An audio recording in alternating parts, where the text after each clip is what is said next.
Before we begin, we publish new content every day. So be sure to subscribe to our channel and ring the bell to get notified about our latest videos. They say that sometimes you have to die a little to truly start living. I never understood what that meant until I found myself lying unconscious on a hospital bed, listening to my own son tell the doctors he was too busy to come see his dying mother. My name is Luna Brown, and at 61 years old, I thought I knew everything there was to know about sacrifice and unconditional love. I had spent the better part of 4 decades building my life around my only child, David, believing that a mother's love should have no boundaries. I was wrong about so many things.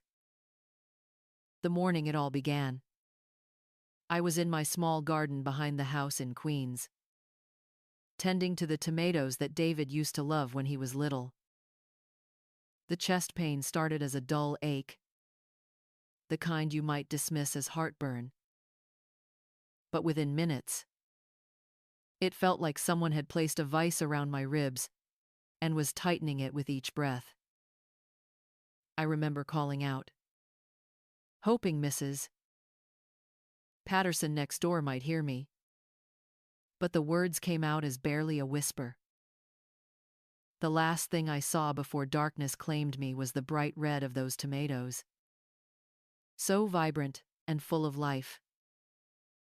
When I woke up in Mount Sinai Hospital, a young nurse with kind eyes was checking my IV. Mrs. Brown, thank goodness you're awake. You've had a severe heart attack, and we had to resuscitate you twice. We called your emergency contact, your son David. My heart, already damaged, somehow found the strength to flutter with hope. Despite the growing distance between us over the past few years, I still believed that in a moment of real crisis, my boy would come through. After all, hadn't I always come through for him when he needed money for college? When he got that DUI? When his business was failing? I had been there. Always. The nurse stepped just outside my room to make the call. But the walls were thin, and my hearing, sharpened by years of listening for David's needs, caught every word of the conversation that would change everything. Mr. Brown, this is Nurse Jennifer from Mount Sinai Hospital. Sir, she's had a massive heart attack and we had to resuscitate her twice. The doctors say the next 24 hours are critical. I could hear the faint sound of David's voice through the phone, flat and irritated, like someone interrupted during their favorite television show. I understand you're busy, sir. But this is your mother we're talking about. She's asking for you. And honestly, given her condition. The nurse's expression shifted from professional concern to something closer to shock. Sir, I have to tell you, as a medical professional, that your mother may not survive the night. Are you sure you can't? And then I heard it, clear as day. My son's voice rising just enough to carry into my room. Look, I'm in the middle of an important business dinner. My mother is 61 years old.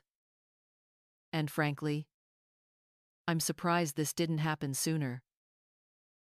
If something happens, call my lawyer. Don't call me again tonight. The line went dead. And the silence that followed was so complete, it felt like the world had stopped spinning. I quickly closed my eyes, pretending to sleep. I couldn't bear to see the pity in the nurse's face. But something strange happened in that moment of absolute devastation. Instead of crushing despair, a different sensation began to spread through my chest.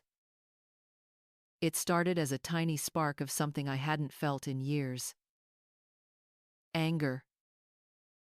Not the hot, explosive kind that burns out quickly, but something colder, more deliberate. Something that felt almost like clarity. As I lay there over the following days, I began to really examine my relationship with David.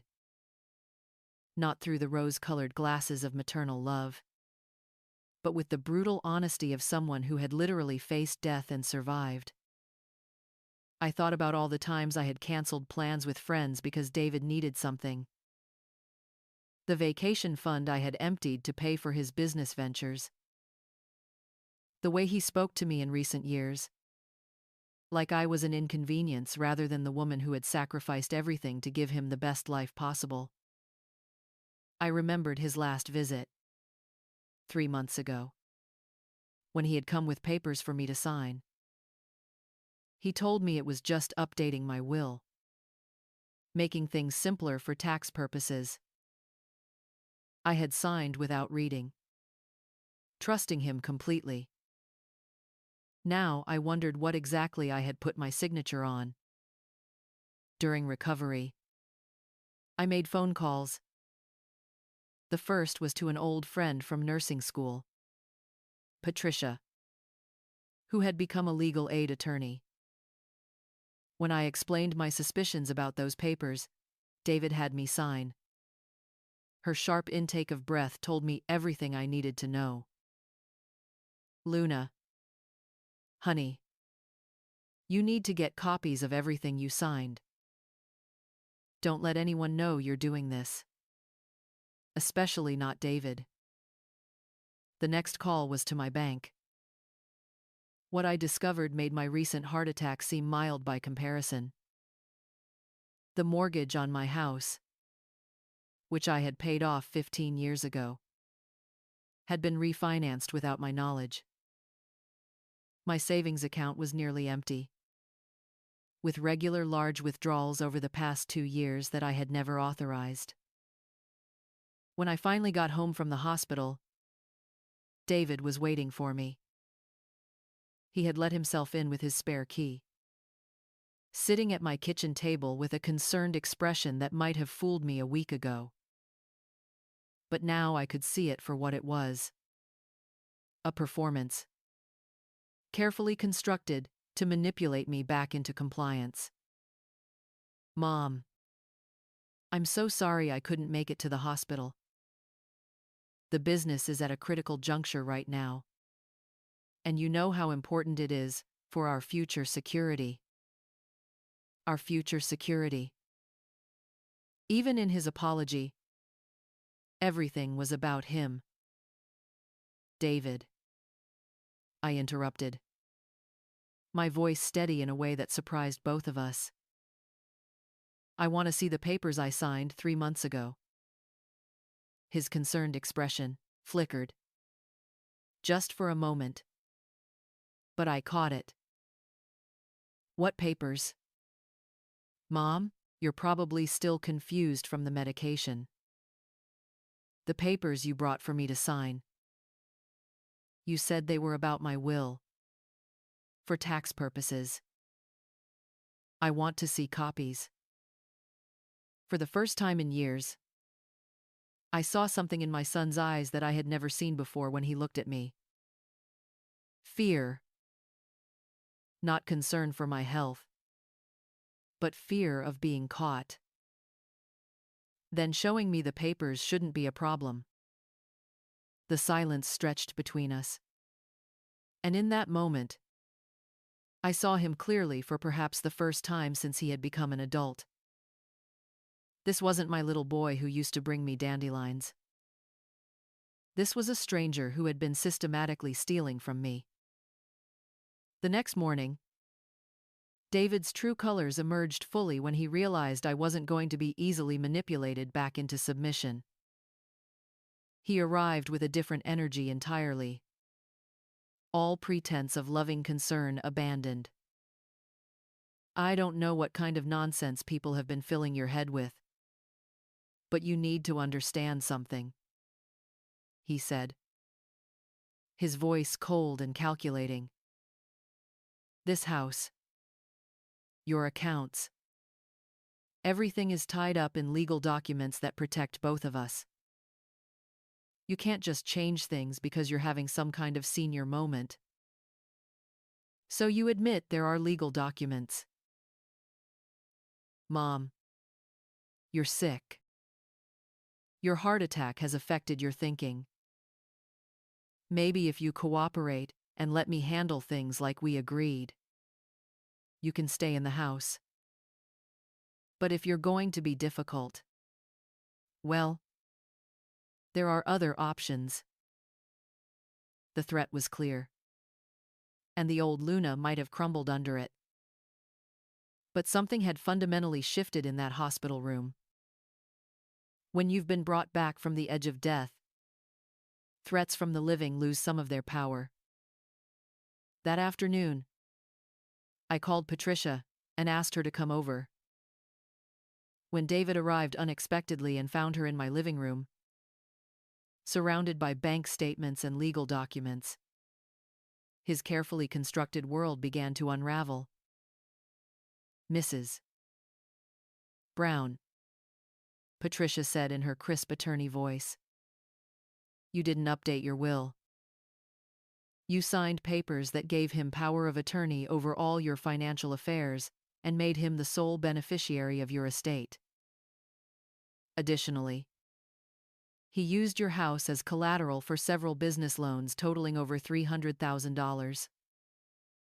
David's face went white, then red, then white again. You had no right to involve outsiders in family business. Family business? I found my voice, and it was stronger than I had expected. Is that what you call stealing from your mother? Over the following weeks, Patricia helped me understand the full scope of what David had done. The financial manipulation went back almost 5 years. He had systematically drained my accounts, used my credit, mortgaged my home, and set up legal structures that would have left me destitute while he inherited everything upon my death. The most chilling realization was that this hadn't been a momentary lapse in judgment. This had been a calculated and long-term plan to steal my entire life's work and security. And he had counted on my love for him to keep me from ever questioning what was happening. Patricia connected me with resources for elder financial abuse that I never knew existed. I learned that what David had done was legally classified as elder abuse, a serious crime with significant penalties. During this time, David launched a campaign to convince other family members and mutual friends that I was suffering from dementia and that his actions had been necessary to protect me. He painted himself as the long-suffering son, trying to care for an increasingly unstable mother. Some people believed him. My sister Margaret called to suggest that maybe I should consider assisted living. A few neighbors began looking at me with that mixture of pity and concern reserved for elderly people who might be losing their grip on reality. But others saw through his act. Mrs. Patterson told me she had always thought there was something off about the way David spoke to me. My friend Rose, from the hospital where I used to work, said she had noticed years ago how David only seemed to visit when he needed something. The process of rebuilding my life was not quick or easy. There were days when the loneliness was almost unbearable, when the reality of losing my son, not to death but to his own greed, felt like more than I could bear. But slowly, I began to discover who Luna Brown was when she wasn't defined entirely by being David's mother. I started taking walks in the neighborhood, really seeing it for the first time in years. I rediscovered my love of reading, spending hours at the library catching up on all the books I had put aside because David might need something. I joined a support group for victims of financial elder abuse and discovered that my story was heartbreakingly common. There were other mothers, fathers, grandparents who had been systematically exploited by the children they loved most. But there were also stories of recovery, of people who had reclaimed their lives after being victimized by their own family members. 6 months after my heart attack, David was charged with elder financial abuse and fraud. The mortgage on my house was declared invalid due to the forged documents, and most of my money was recovered, though the legal fees would take years to fully repair. David chose to fight the charges, continuing to maintain that he had been trying to help me and that I was mentally incompetent.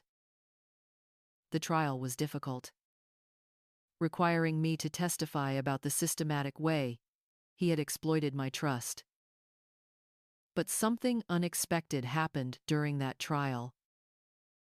As I sat in the witness stand, I realized that I felt sorry for him. Not the kind of pity that would make me drop the charges, but genuine sadness for what he had become and what he had lost. The jury found David guilty on all charges, and he was sentenced to 18 months in prison, plus 5 years of probation. When the sentence was read, David looked at me with an expression I couldn't quite read. Anger. Maybe. Betrayal. Certainly. But also surprise. As if he genuinely couldn't believe that his gentle mother had found the strength to hold him accountable. After the trial, I thought I would feel victorious, or at least relieved. Instead, I felt empty in a way I hadn't expected. For so many years, my identity had been wrapped up in, don't forget to hit the subscribe button, drop a like and a comment, and hit the notification bell so you don't miss out on our new content.